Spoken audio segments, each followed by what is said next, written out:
Nashik Pune high speed railway मार्ग वादाच्या भोवऱ्यात सापडलाय। या रेल्वे प्रकल्पाच्या मूळ मार्गामध्ये बदल केल्यामुळे नाशिक आणि पुणेकरांनी विरोध दर्शवलेला आहे। अहिल्यानगर मार्गे रेल्वे नेली जात असल्यामुळे नाशिक आणि पुण्यातील ग्रामस्थ आक्रमक झालेत। सरकारच्या निर्णयाविरोधामध्ये आंदोलन करण्यात आलं। दरम्यान काही तासांसाठी आंदोलकांनी नाशिक पुणे महामार्ग अडवून ठेवलेला होता। आता मात्र मार्ग पूर्ववत करण्यात आलाय।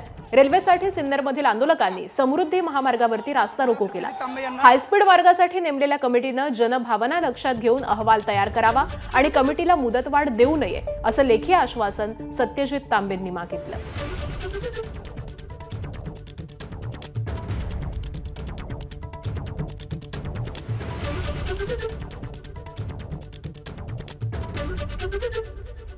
अहिल्यानगरच्या संगमनेर आणि नाशिकच्या सिन्नरमध्ये हे चक्काजाम आंदोलन पुकारण्यात आलेलं होतं।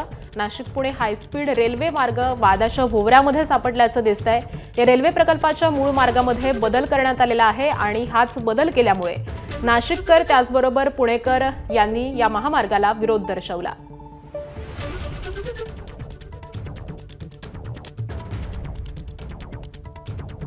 तरुण वर्ग जो आहे तो मोठ्या प्रमाणावर रस्त्यावर उतरलाय आणि सगळ्यांची मागणी आहे की नाशिक पुणे रेल्वे जी ज्या मार्गाने ठरली होती त्याच मार्गाने झाली पाहिजे। झालं भूसंपादनाची प्रक्रिया झाली, 500 कोटी रुपयापेक्षा जास्तचा निधी जो आहे तो आतापर्यंत वाटप पण झालेला आहे।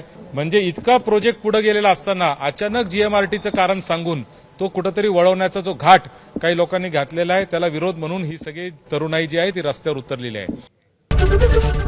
एबीपी माझा, उघडा डोळे बघा नीट।